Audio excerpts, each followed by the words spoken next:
قیامت کا دن، ایک دن سب کو یہاں سے جانا ہے۔ جو آیا ہے وہ جائے گا، جو زندہ ہے وہ مرے گا۔ مسلم کو بھی مرنا ہے، کافر کو بھی مرنا ہے۔ اس دنیا سے ایک دن جانا ہے۔ اس دنیا میں نہ کوئی ہمیشہ رہا ہے، نہ کوئی ہمیشہ رہے گا۔ ہاں اللہ اور صرف اللہ ہمیشہ سے ہے اور ہمیشہ رہے گا۔ موت کے بعد قبر میں جانا ہے، اچھوں کے لیے اچھا ٹھکانہ ہے، بروں کے لیے برا ٹھکانہ ہے۔ لا الہ الا اللہ کہنے والے قبر میں آرام سے رہیں گے۔ محمد رسول اللہ کہنے والے قبر میں آرام سے رہیں گے۔ مشرک پر اللہ کا عذاب ہوگا، کافروں پر یہاں عذاب ہوگا، گنہگاروں پر یہاں عذاب ہوگا۔ جس اللہ نے سب کچھ بنایا ہے وہی اللہ سب کچھ بگاڑے گا۔ جس اللہ نے دنیا بنائی ہے وہی اللہ دنیا اجاڑے گا۔ ایک دن ایسا بھی آئے گا جب حضرت اسرافیل علیہ السلام اللہ کے حکم سے سور پھونکیں گے۔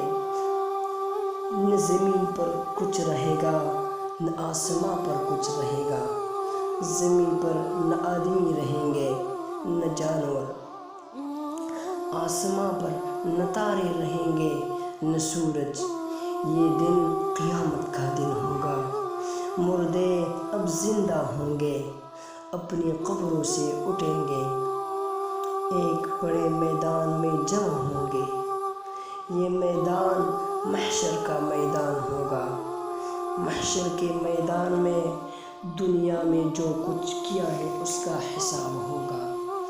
جو کا حساب ہوگا، نیکیوں کا بدلہ ملے گا، بدیوں کا بدلہ ملے گا۔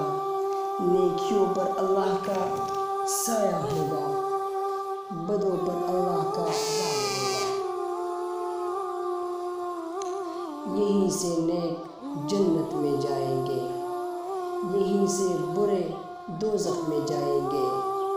اللہ ہم سب کو نیک بنائے، اللہ ہم سب کو جنت لے جائے۔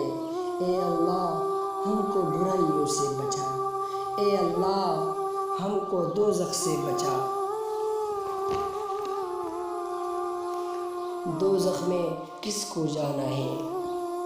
لا الہ الا اللہ کہنے سے جس کو انکار ہے، محمد الرسول اللہ کہنے سے جس کو انکار ہے، جس کے دل میں ہمارے پیارے نبی صلی اللہ علیہ وآلہ وسلم پر ایمان نہیں ہے، جس کو حضور صلی اللہ علیہ وآلہ وسلم کی نبوت سے انکار ہے، جو اللہ کی رحمت سے دور ہے۔